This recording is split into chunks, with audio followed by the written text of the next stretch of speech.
coming up next on Double Tech Sports Talk with the West Brothers, we will have your Quiz-mania question of the day along with Double Tech Sports Court. And then we'll have the Quiz-mania answer to the Quiz-mania question of the day. And then our final thoughts. Stay tuned, ladies and gentlemen. Double Tech Sports Talk.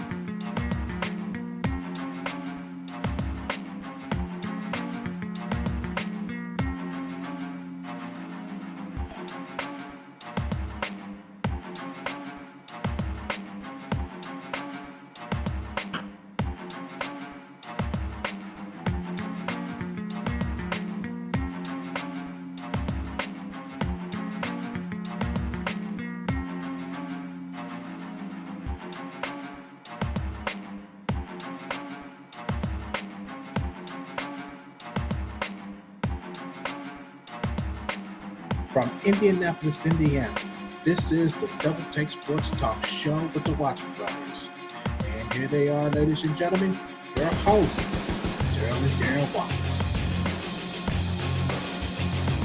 All right, ladies and gentlemen, this is it. Double Take Sports Talk with the Watch Brothers. Welcome to our podcast with me, Darren Watts. Say hello to Darren Watts II. What's happening? All right. Hello, everybody. Welcome to our podcast. Darren Watts, what is happening? You know this. Another day, another star. Yeah, you got it. You got it. So with our new start of the day, we'll have the Quiz-mania question of the day along with Double Tech Sports Court, and then our Quiz-mania answer from the Quiz-mania question of the day, and then our final thoughts. Are you ready to do it? Let's do it, man. Let's do it.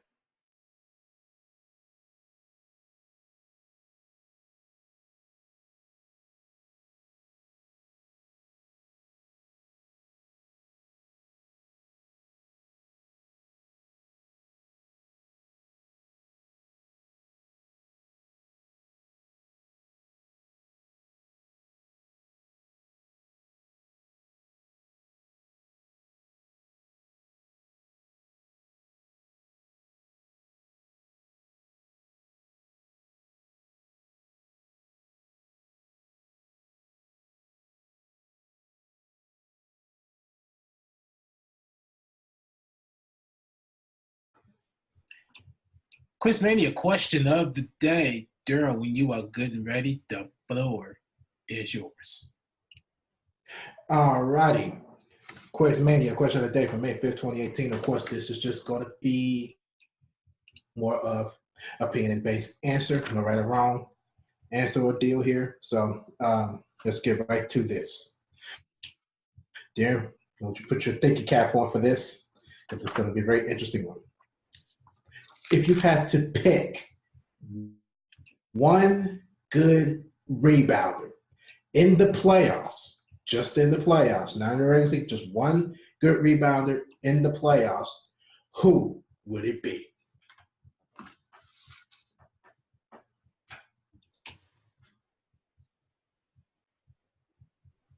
Yep, got you. I got you. So, yep, cool enough for me. So, of course, anybody else that's listening or watching this, well, anybody that's watching this podcast, if you're willing to join in, of course, just join in as usual. Use the hashtag Quiz-mania and give us your thoughts. So who would you pick for one good rebounder in the playoffs? So with that being said, that is your Quiz-mania question of the day. We will have our answer later on in this podcast. Now we're going to switch it over to Double Take Sports Court. Darren, whenever you're good and ready, the floor is yours. All right.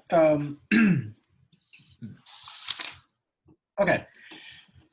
There's a lot to go over from the previous week. I try to make it brief as I can. Ladies and gentlemen, let's start with last night's games. We'll start with excuse what you're about to grade. Well, you may not see it, but then again, you may not. It just depends. But because I'm sharing, so mind me. Here we go. All right. I need to minimize this, and I can't go and minimize this. Bring this up. All right. Let's. Can you see this? I don't know if you can or not. Absolutely. Okay. Yes, sir, I can. Okay, this is from last night's Golden State Warriors New Orleans Pelicans game. I just wanted to recap this game. I wanted to break down the analysis pre-game. on this behalf. Taking a look at, let's start with Golden State. For game 3, Stephen Curry came back. Is this game 3 I'm looking at? This ain't the same thing. Yes, it is. Okay. Yes, it is. Game 3. Stephen Curry played 28 minutes and had 19 points, 6 rebounds, 2 assists, 4 steals, and 2 blocks. Klay Thompson had 26 points, 7 rebounds, 1 assist. And Kevin Durant had 22 points, 3 rebounds, 3 assists, and 2 steals. Draymond Green had 11 points, 12 rebounds, 9 assists. He almost had a triple-double last night. Taking a look at this. Although Golden State scored this many points, they scored 100, but the Pelicans got to 100 first. You know my theory. Any team that usually gets to 100 first usually wins the game. And no matter what team it is, any team that gets to 100 points first, usually, in my personal opinion, usually wins the game. And New Orleans hit that 100 points first and won the game. So I got a quick question before you continue. Hang on, before you get that, I got a quick question. Uh-huh. Would you count 8 points in 8.9 seconds?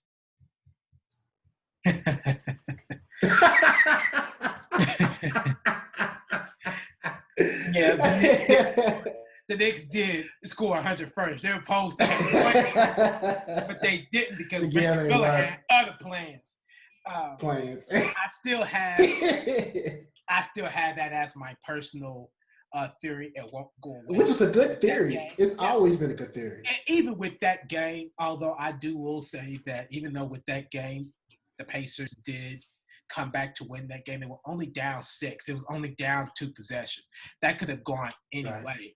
But usually a team that's in a blowout situation that usually gets to 100 first usually wins. Those close games, it's a toss-up. But blowouts like these, like with the Pelicans, Golden State only led as much as one, as you can see. I have no idea what happened to my marker. None.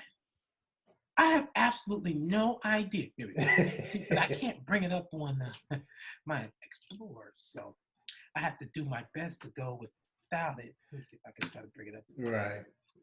But because I didn't think about it.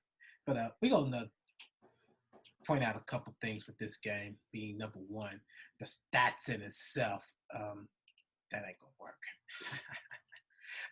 Do you want to actually record this? I mean, not record it, but actually point out a few tippers for me. Yeah, absolutely. Okay. Sure. Let's point out this biggest lead for me, please. I don't know if I'll be able to see it. All right. Yeah, give me 1 second. Let me see. All right. Okay, which one did we point out? The biggest lead. All right. See that? No, I don't.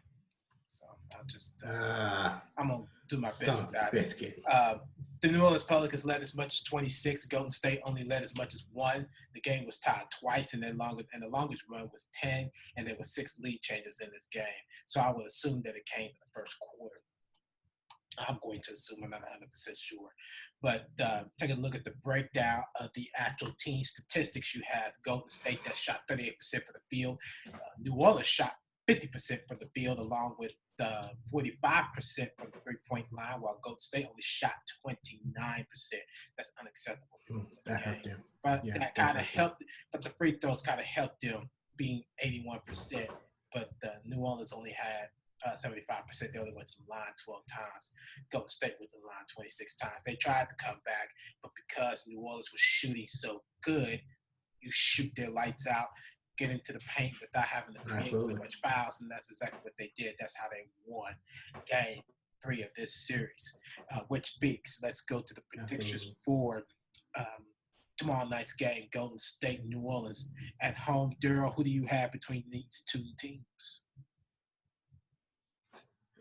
If New Orleans played the way they played game 3, they got game 4. So I'm picking.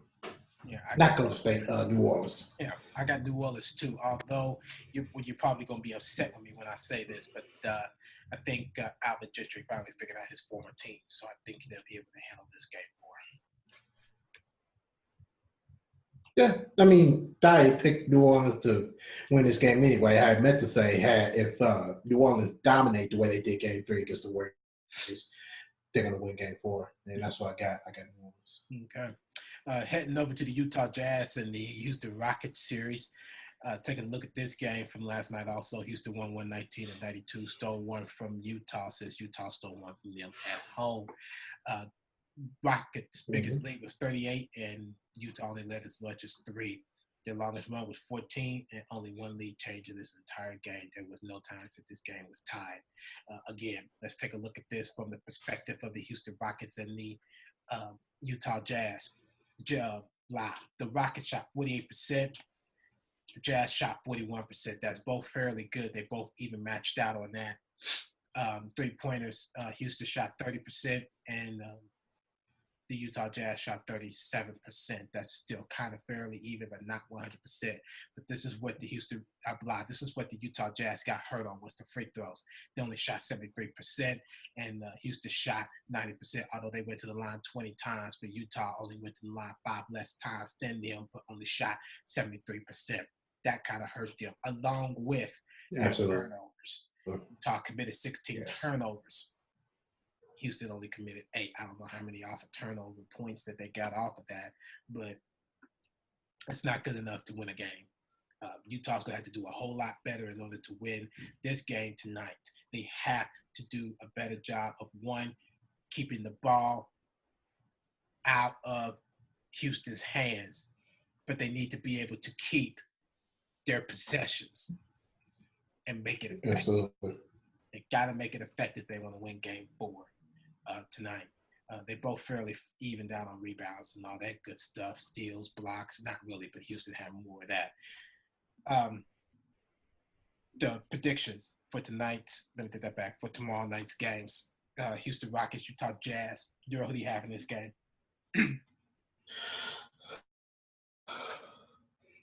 I believe Utah can bounce back, and that's what I'm going with. I'm going to pick the Utah Jazz. Me too. I am picking the Utah Jazz, without a doubt. All right, moving on over to tonight's preview games. The Boston Celtics and the Philadelphia 76ers. Let's see, I think it was Thursday night. Yes, Thursday night. Yep, Thursday night, Boston won 108-103. Al Horford with 12 rebounds. Let me take this back. I'm sorry about that. Let me do this better.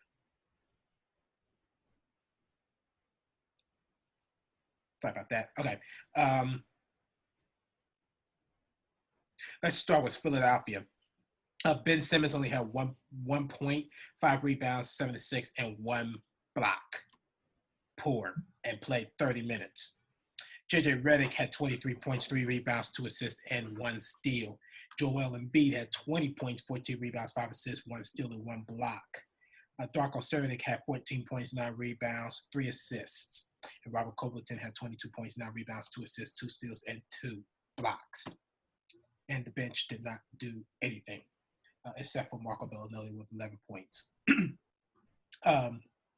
Your bench is going to have to come out more stronger to replace the starting 5 when they come on the floor. That's part of the reason why that they lost last night. I mean, that Thursday night. You can't have a bench that play like that. That's just totally inexcusable. You can't put all of that on the starting lineup because they don't want to play more minutes. And then on the Boston Celtics side, and on the Boston Celtics side, Terry Rozier had 20.7 rebounds, 9 assists, 1 steal, and a block. Marcus Smart had 19 points, 5 rebounds, 3 assists, 2 steals, and 1 block. Al Horford had 13 points, 12 rebounds, 5 assists, and 1 steal. And lastly but not least, Jason Tatum had 21 points, 2 rebounds, 2 assists, 1 steal, and 1 block. Greg Monroe did not do anything coming off the bench. The only 2 people that did good coming off the bench in point standards was Jaylen Brown and Marcus Morris. Marcus Morris with 11 points, 6 rebounds, 3 assists. And Jaylen Brown with 13 points, 4 rebounds, 1 assist, and 1 steal. They had a little bit of a better bench, not 100% better of a bench, but that pulled them out to that win. Previewing tonight's game, Boston shooting better from the field, both field goal and three-pointers, 47% from the field and 45% for the three-point line, but they're shooting way better than the free throw line with 80%. All they need to do is get to the bucket, get some fouls, and even just hit basic jumpers. They'll be good for this game. Philadelphia, on the other hand, 43%, 30% from the three-point line, and then 74% from the free throw line. That's going to be an issue for tonight's Philadelphia 76ers and Boston Celtics game. And Philadelphia want to win game 3. One of the things they're going to have to maintain themselves into doing is hitting better on their field goals, raising that field goal percentage to over 50%, and their three-pointers at least up to 40% in order for them to win this game. They cannot continue to shoot below 45% from the field goals, from the court, and then being able to expect to win games with below average of 40% at the three-point line. It's just not going to work. It's just not going to work out for you on that behalf. The only thing that they're benefiting off of is being able to rebound the ball and being able to pass out the ball. This team is fairly even out. And what I don't understand is that Philadelphia is averaging more rebounds than – let me take that back. They're averaging more offensive rebounds than Boston. They're averaging 14 rebounds a game, while Boston's only averaging 5. These should be second chance points. This should be putting their field goal percentage far more up. This tells me they are not putting the ball back in the basket the second time around, because they're averaging 12 turnovers a game, along with Boston being able to only commit 9. Let me take that back, 10 a game. That's a little bit of something, a little bit of knowledge to think about going into tonight's game. Absolutely. I don't like how that looks for Philadelphia, but which speaks to that, Daryl. This game was 5 o'clock tonight. I believe it's on ESPN. Yes, it is. It is on ESPN. Yeah. Daryl, who do you have in this game for tonight?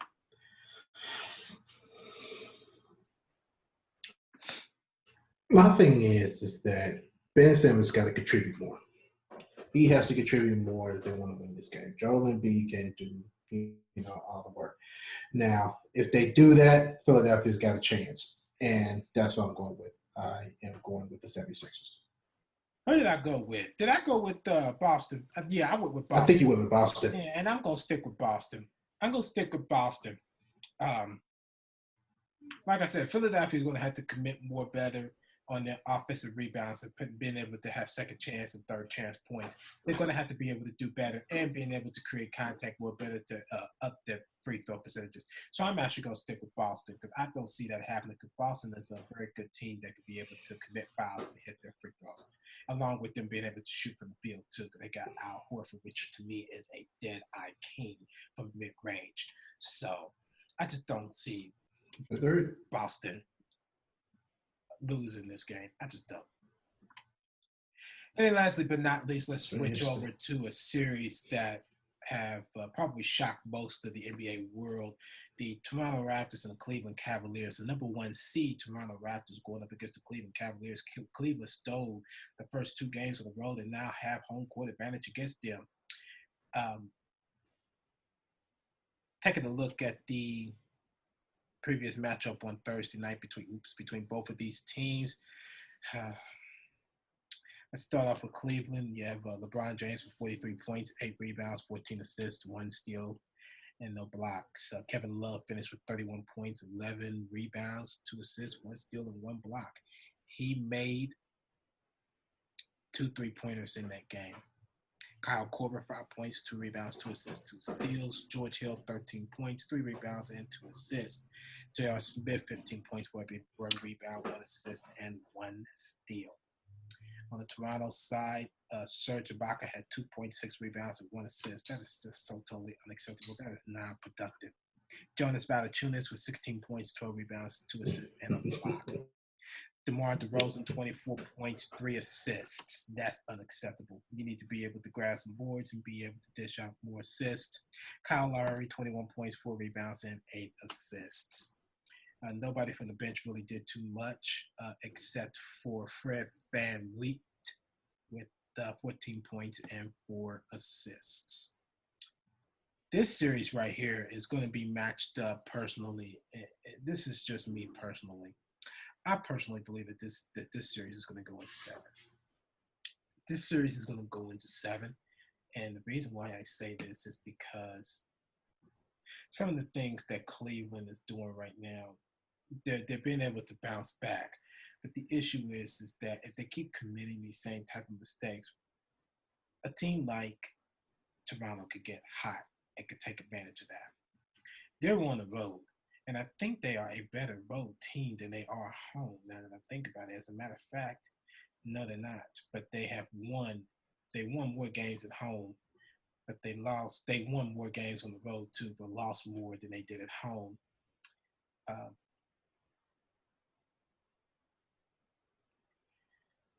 Toronto's shooting 83% from the free throw line, and Toronto's and Cleveland's only shooting 73%.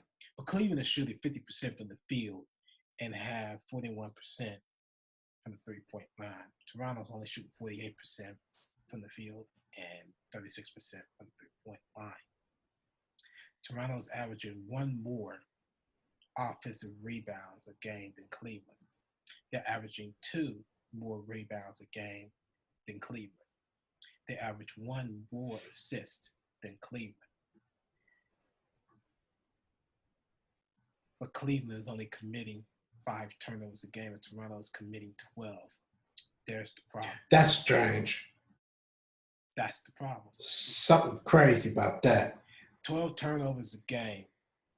Toronto, I don't even think it did that much. I don't even know if they did that much during the regular season. But the season alone. Yeah, I think the problem with this is that the conspiracy theory is starting to kick in. They want Cleveland and Golden State to go to the NBA Finals for the 4th straight time. I believe it is. What's the 3rd straight time? Yeah, some crappy like that. LeBron James' 8th consecutive NBA Finals. They don't want to break that. They don't want to break that. So they're going to do everything they can. It's going to be crappy, so they better mix it up. Yeah, Toronto's going to have to shoot better from the field anyway. They're going to have to shoot a whole lot and get to the line. Beat them at the free throw line. Beat them at the free throw line. Beat them off their chances of not hitting their shot. Beat them off of that. That's what you can do on that behalf. Because it don't look promising to Toronto, but I believe they can figure it out. I think they got it figured out. So I think Game 3 they'll go into Cleveland and probably upset them more than anything, which was my prediction for Sunday night's game. I have Toronto in this game. Who do you have? I think I said the Cavaliers in the audio. I want Toronto. I really want Toronto to win this game. But right now, until they can find out an answer, sticking with Cleveland. All right, there you have it. And then, did I forget to pull up a game? No, I didn't. Okay, so that's it on that behalf. Yeah, that's it. For the analysis of the pregame and the recap for each of the games. Get out of this. So, with that being said,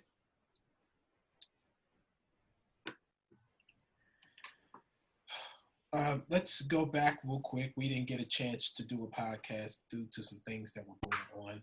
New things started in our lives, and it's going to be the same way this week. We didn't get a chance to talk about this, so we're going to have a quick wrap about this real quick. The Indiana Pacers. Bob Kravis put out a blog, and the one thing that he said on there that really got me was that Cleveland won the series, but the one thing that they had, that the Pacers had, was respect. Do you agree with that? Absolutely. Well, so the media, they better start respecting the Pacers because I know I do. I'll tell you that now. Because for a team like the Pacers to take Cavs to 7 games, train LeBron James and the whole Cavaliers team, you are manifesting a real talented team. So, no question right there. No question. Yeah. They kind of make you think, like you said, they kind of make you think of the 1993 Denver Nuggets. Exactly. Denver didn't have a chance to be the number 1 seed in Seattle. No. Actually, not only beat them, but came back from 2-0 down to win 3 straight games to go on and face Utah and lose to them in 7. 7. So that was the respect that I had for Denver because they were a young team and they were really growing. So it's going to be the same thing with the Panthers. Absolutely. So yeah, I can agree with that. Time's coming. Yeah, I can agree with that with the respect aspect of that. But it's, it's heavy. Mm-hmm. I still expected the Pacers to win, but you can't with the conspiracy theories coming around. You gotta have go in there. All that. You gotta make their money. Absolutely. You gotta have a team like Cleveland to go in. LeBron James, they make their money off of him, and same thing with Golden State. Stephen Curry making money off of them. Kevin Durant's added to that. So there's no way in the world that the Pelicans are going to get past them. The only way the Pelicans going to get past them is if they shoot the ball, shoot their lights out. And shut them down on defense. But yeah, and that was the same way. Yeah, that right there. That really tells me that the only way that any team can get past LeBron James is once he retires. It's just like that Jordan saga when he retired. The East was for open grass for the playoffs, and the Knicks eventually snatched that. And they snatched it on 2 different occasions. This is going to be this. When they did. They snatched it on 2 different occasions. Absolutely. Yeah, both times when he retired. In 94 and in 99. And that just tell you right there is like, well, is this what this is really coming down to? Is this the adversity that we got to deal with to compete for an NBA championship? You got the New York Knicks, the largest market in the league, and they ain't even been in the playoffs in years. And that's the only way we got. That's the only way we could be able to compete for an NBA championship is if LeBron James. Come on, 8 consecutive NBA Finals appearances. Come on, man. Come on, man. Yeah. It ain't cool. No. So, with that being said, your message to the other Pacers kind of really was inspiring. I'm sure will inspire them. Do you remember what you said to them? I have a post on Facebook. I can bring it up. I haven't really done much on the Facebook perspective. Come here. I really haven't done much. Probably shared a couple things and stuff like that. This is what I put.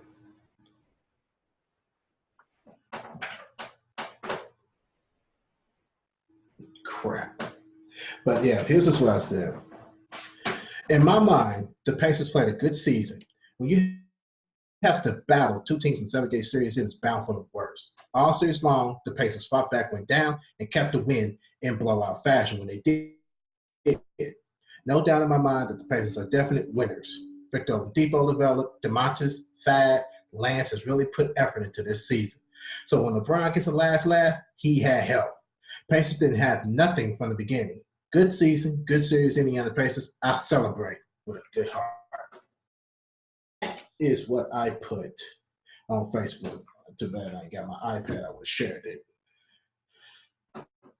But that was what I put on Facebook on how I felt, how the series ended for the Indiana Pacers. It's heavy, but yeah, congratulations to the Pacers for a great season. Look forward to next season. Absolutely. With that being said, that is Double Take Sports Court. Let's head on over and let's have our Quiz-mania answer for question. Quiz-mania.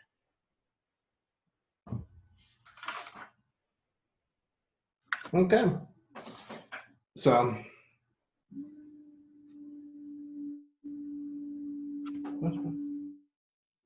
Okay.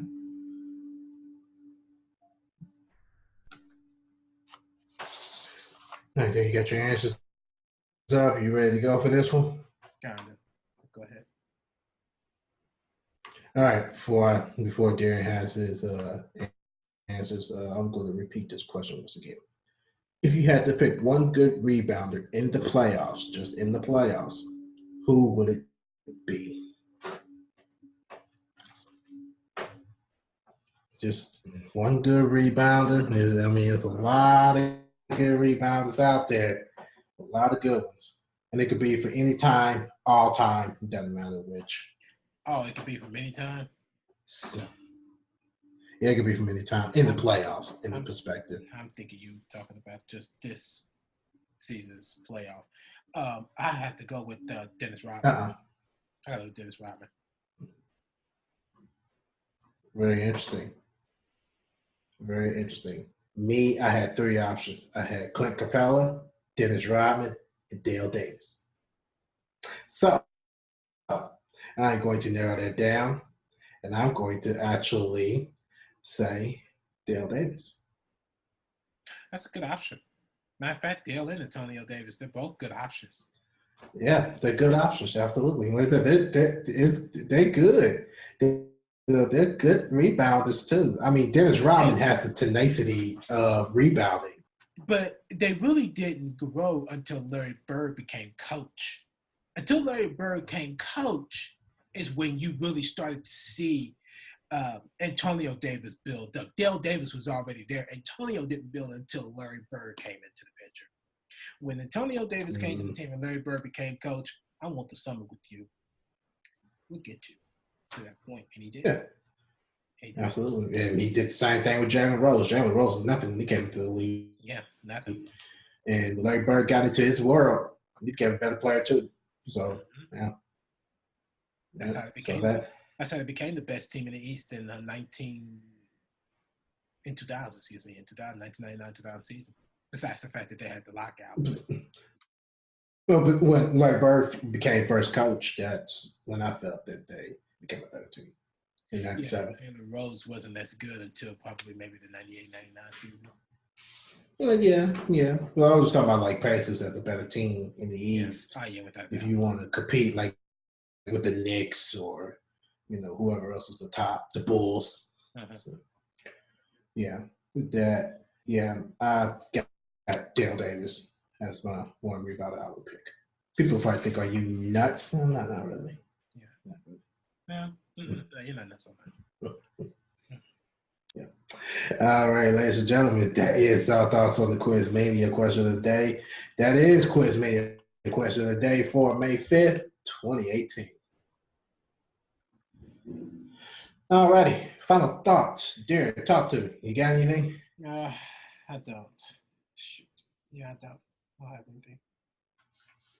Right. Except that, I don't know if this was, I think, Derek, you might have shared this on social media, but this came out Thursday, and I just thought I'd share it since I just seen it on notifications and forgot about it. Matt Ryan signing that 5-year contract extension worth $100. Yeah, I put it out there. Okay. Yeah, but other than that, that's all I have. Yep, I sure did. And I put out there, it's like, yeah, if they, with Matt Ryan signing that contract like that, he better bring 2 championships to Atlanta. I agree. He better bring 2. Yeah.